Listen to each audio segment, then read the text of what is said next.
figurez-vous que j'ai fait une petite pause dans mon grand Roland-Garros. J'étais peinard, j'étais en train de vendre de la drogue à la sortie d'une école, quand d'un seul coup, une grognasse s'approche de moi et me dit « Mais enfin, monsieur, vous êtes un assassin, vendre des narcotiques à des enfants est un acte odieux, vous devriez avoir honte !» Et tu sais que de faire chier le Helmut est un acte dangereux? Ah, du coup, ça l'a stoppé net, la mangouste. Elle avait un peu le regard d'une poule à qui on aurait dit qu'on allait faire un frottis. L'air con, pour résumer. Et comme je suis pas le dernier des fumiers, je me suis dit, profite donc de cet état de faiblesse pour essayer de la choper, la kosovarde. Je lui ai donc proposé de venir chez moi pour un petit café fion. Une fois installé à la cave, je lui explique que c'est pour des raisons de sécurité si je l'attache au radiateur et que je lui bande les yeux. Après avoir fait pipi autour d'elle, je lui explique que c'est dans un moment d'égarement que j'avais décidé de distribuer de la drogue à la sortie des écoles, que de voir chaque jour tous ces troupeaux d'adolescents traîner mollement leurs carcasses boutonneuses. J'ai envie de les secouer, moi, de leur mettre des baffes dans la gueule, de leur arracher les ongles des pieds avec des tenailles, ou encore de leur éplucher la peau du dos avec un économe. Bref, de les réveiller. Et histoire d'économiser de l'énergie, j'avais pensé que la drogue pourrait faire l'affaire, que tout ça c'était pour que les jeunes générations prennent conscience de l'impératif d'avoir l'air moins con.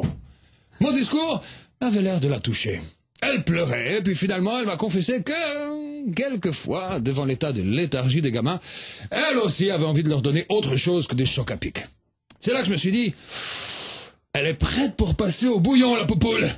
Vas-y Helmut, sors les épices, allume le gaz. J'ai commencé à la détacher, j'ai laissé choir au sol mon short de satin et mon marcel en cuir, puis je lui débandé les yeux. Je crois que c'est ma toque de cuistot avec marqué dessus « Helmut Maître Queue » qui lui a foutu les jetons. Elle s'est mise à hurler, elle a vomi avant d'être prise d'une crise de tremblement violent. Heureusement, Christophe, j'ai l'habitude, oui. Alors j'ai agi en conséquence. Qu'est-ce que t'as fait? Je sais qu'en de telles circonstances, les paroles d'un grand nom du rock'n'roll rassurent et excitent à la fois. Alors j'ai... Non. Non. Ah oui, je sais, c'est pas joli. C'est même pas très fair-play, mais... J'ai raclé ma gorge de gorille indonésien, j'ai sucé 2 pastilles de schnapps, et j'ai chanté du Johnny. Quand tu ne te sens plus chatte, et que tu deviens chienne, quand t'as l'appel du loup, tu brises enfin tes chaînes. Et là... Comme prévu. Bah oui. Elle a été touchée, elle s'est jetée sur moi, elle m'a bouffé la toque, elle m'a attrapé les boules, et elle a crié « Vieux mitron, sors ta quenelle et fourre-moi comme une vieille dinde de Thanksgiving. Allez, Paul Bocuse, vide la casserole, c'est l'heure de la béchamel !»